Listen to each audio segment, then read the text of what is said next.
Assalamualaikum warahmatullahi wabarakatuh.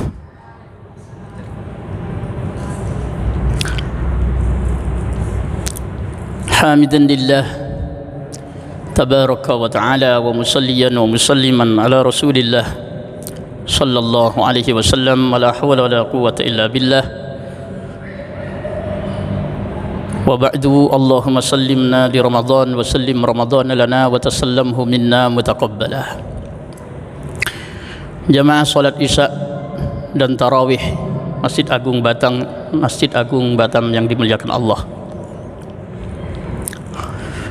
Waktu yang sangat singkat ini kami insyaallah akan mengupas hikmah dari turunnya Al-Quran sehingga menjadi sesuatu yang istimewa. Para jamaah yang dimuliakan Allah, dalam sebuah karya tidak pernah ditemukan sebuah karya yang diberi nama Quran. Mengapa? Karena kata Quran itu bermakna bacaan sempurna. Qara'a telah membaca, yaqra'u akan sedang membaca, qira'atan bacaan biasa, Qur'anan bacaan sempurna. Siapapun yang membuat sebuah karya selalu dia menutup karyanya dengan mohon kritik dan saran. Kecuali Allah Subhanahu wa ta'ala, Allah memberi nama bacaan sempurna, kemudian menantang siapapun yang berani mengkritiknya. Wa in kuntum fi raibim mimma nazzalna ala abdina fa'tu bi suratim min mithlih wad'u syuhada'akum min dunillah in kuntum shadiqin. Bacaan sesempurna ini kalau ada yang berani mengkritik, merasa sangsi dan ragu, tidak usah jauh-jauh bikin setebal ini, cukup bikin satu surat yang semisal, yang idealnya adalah 3 ayat, layaknya inna a'tainakal kautsar fasalli li rabbika wanhar inna syani'aka huwal abtar. Dan sampai detik ini tidak ada yang sanggup melayani tantangan Allah Subhanahu wa ta'ala. Sidang jamaah salat Isya yang dimuliakan Allah, begitu dahsyatnya Al-Quran sampai-sampai Rasulullah sallallahu alaihi wasallam menyampaikan fadilahnya, wa fadlu kalamillah ala sairil kalam ka fadlillah ala sairi khalqih. Al-Quran tidak bisa disamakan dengan kalam makhluk, kalam siapapun. Kalamullah ini keutamaannya mengalahkan kalam yang lain, itu seperti keutamaan Allah sendiri mengalahkan ciptaan-ciptaannya.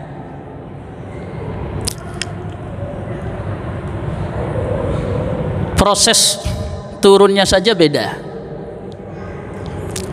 sebagaimana yang dibaca oleh Pak Imam kita, la unzalna hadzal qur'ana ala jabalin la ra'aitahu khashi'an mutasaddian min khasyatillah. Andai saja Al-Quran ini, kata Allah, yang menerima wahyu Al-Quran itu adalah gunung, maka kamu akan menyaksikan gunung ini akan takut, ambruk, pecah, begitu takutnya kepada Allah. Padahal kita tahu seperti apa besarnya gunung dan seperti apa kerasnya gunung, tapi ternyata gunung tidak sanggup untuk menerima beban wahyu Al-Quran. Oleh karena itu dalam riwayat-riwayat Rasulullah sallallahu alaihi wasallam pada saat menerima wahyu Al-Quran, maka Rasulullah sallallahu alaihi wasallam pada saat cuaca yang dingin di Madinah yang sangat ekstrim waktu itu, kemudian malaikat Jibril turun mewahyukan Al-Quran, Rasulullah masuk ke dimensinya malaikat Jibril, maka kemudian bercucuran keringat Rasulullah begitu deras, padahal waktu itu begitu dinginnya cuaca Madinah. Begitu juga Rasulullah SAW pernah suatu saat beliau lagi berada di atas punggung unta.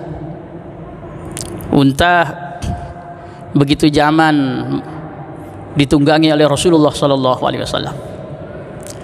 Akan tetapi waktu itu kemudian wahyu Al-Quran turun, maka pada saat itu unta tidak sanggup menanggung beban beratnya tubuh Rasulullah SAW, sehingga ambruklah itu unta, berbenturan lututnya unta dengan batu, sehingga berdampak batu pun menjadi pecah.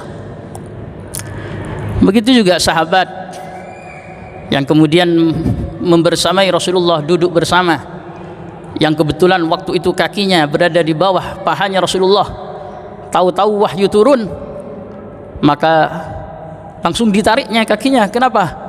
Dia mengatakan, hampir saja patah kaki saya, begitu beratnya beban tubuhnya Rasulullah sallallahu alaihi wasallam. Kenapa? Karena wahyu turun ini bukan seperti ada orang datang kemudian membaca di depan kita, bukan. Tetapi malaikat Jibril sendiri hanya mendapatkan amanah untuk mentransfer Al-Quran dari Lauhil Mahfud ke Baitul Izzah ke Nabi Muhammad sallallahu alaihi wasallam. Mentransfernya bukan lewat mulut, bukan lewat lisan, tetapi nazzala bihir ruhul amin ala qalbika litakuna minal munzirin. Malaikat Jibril turun membawa wahyu Al-Quran, itu ditanamkan kepada hatinya Nabiuna Muhammad sallallahu alaihi wasallam. Nah, para jemaah salat tarawih Masjid Agung Batam yang dimuliakan Allah, Al-Quran yang begitu istimewa, Allah pun tidak mau disamakan dengan kalimat, dengan kalam-kalam makhluk, meskipun itu sabda Rasul. Kalau kita membaca hadis tidak perlu ditartilkan, apalagi membaca kitab fikih, tafsir-tafsir karya manusia, itu juga tidak perlu ditartilkan.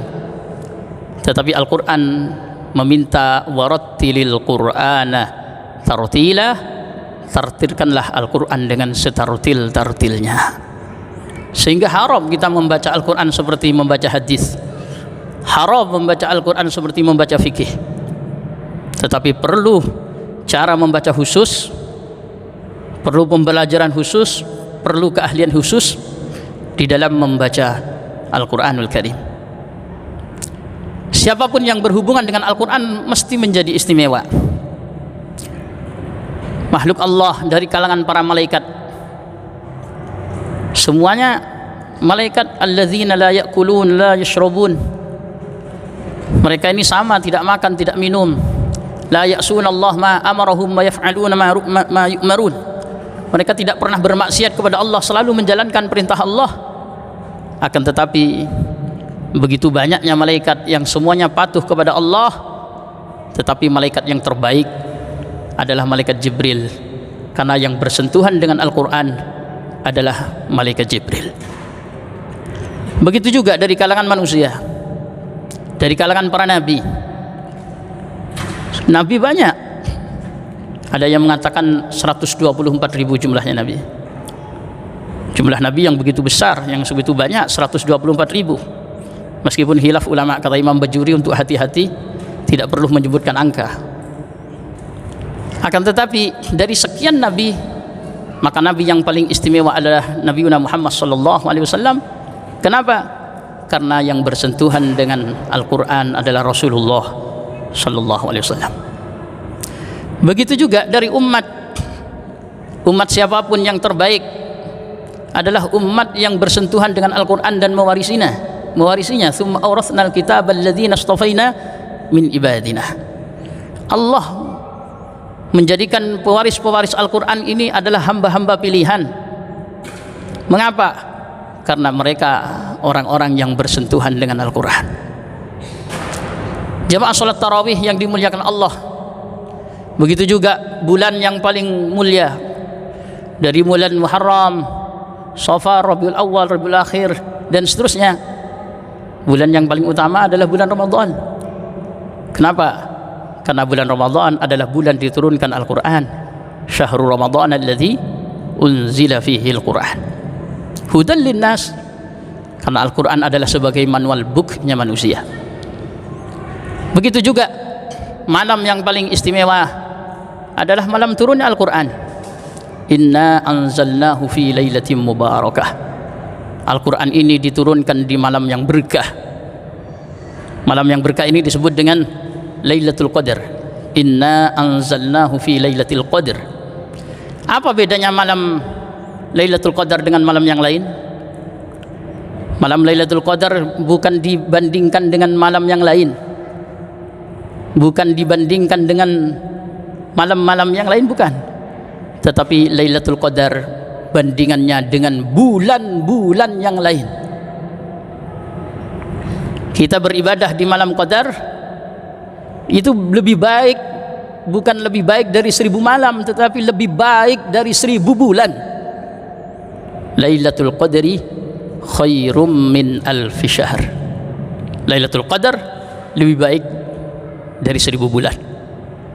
Oleh karena itu jemaah hafizakumullah, kalau kita ingin menjadi orang yang mulia di sisi Allah Subhanahu wa taala, seringlah bersentuhan dengan Al-Qur'anul Karim. Iqra'ul Qur'an, bacalah Al-Quran, fa innahu ya'ti yaumal qiyamah syafi'an li ashabih. Baca Al-Quran. Al-Quran itu besok oleh Allah Subhanahu wa taala diwujudkan sebagai pemberi syafaat kepada pembacanya. Siapapun yang berhubungan dengan Al-Quran mesti mulia dunia dan akhiratnya. Pembacanya, orang tuanya itu juga menjadi mulia di sisi Allah Subhanahu wa taala berkat Al-Quranul Karim. Hari ini di antara kita, tengah-tengah kita, siapa yang paling mulia dan paling istimewa? Profesi kita mungkin berbeda, akan tetapi siapa yang paling mulia di tengah-tengah kita? Siapa yang paling utama dan siapa yang paling baik? Rasulullah menggunakan susunan kata idhofah. Kata Rasulullah, khairukum, sebaik-baik kalian, man ta'allamal Qur'ana wa 'allamahu, siapa yang mempelajari Al-Quran dan mengajarkannya. Ada hadis khairun nas anfa'uhum linnas, sebaik-baik manusia yang paling banyak memberi manfaat kepada orang lain. Tetapi tidak ada yang lebih banyak memberi manfaat kepada orang lain melebihi seseorang yang memberi manfaat kepada orang lain dengan Al-Quran. Al-Quran, kita tidak pernah sah solatnya kecuali dengan membaca Al-Quran suratul Fatihah. Pada saat kita solat jenazah juga membaca Al-Quranul Karim. Pada saat kita meninggal dunia yang dibutuhkan adalah Al-Quranul Karim. Apapun semuanya bersentuhan dengan Al-Quran menjadi istimewa. Oleh karena itu, marilah kita cari momentum malam terbaik ini, bukan karena kita ini siapa, tetapi Allah yang menetapkan malam tersebut sebagai malam terbaik. Apa alasannya? Karena malam itu adalah malam turunnya Quran. Kapan? Dulu terjadi Yaumal Furqan, Yaumal Taqal Jam'an. Momen turunnya adalah pada saat 17 Ramadan, sama dengan persis pada saat terjadi perang Badar. Tetapi Rasulullah SAW membiasakan mencari Lailatul Qadar itu pada saat 10 terakhir dari bulan suci Ramadan, dan potensi Lailatul Qadar turun adalah malam ini, malam besok dan seterusnya. Mungkin saja malam ini adalah malam turunnya. Oleh karena itu mari beriktikaflah, sambutlah malam turunnya Al-Quran. Kalau kita mendapatinya, maka sebanyak apapun usia orang-orang yang di samping kita, tapi dia tidak pernah mendapatkan Lailatul Qadar, itu secara hitungan bobot nilainya ibadah lebih banyak kita yang mendapatkan Lailatul Qadar. Assalamualaikum warahmatullahi wabarakatuh.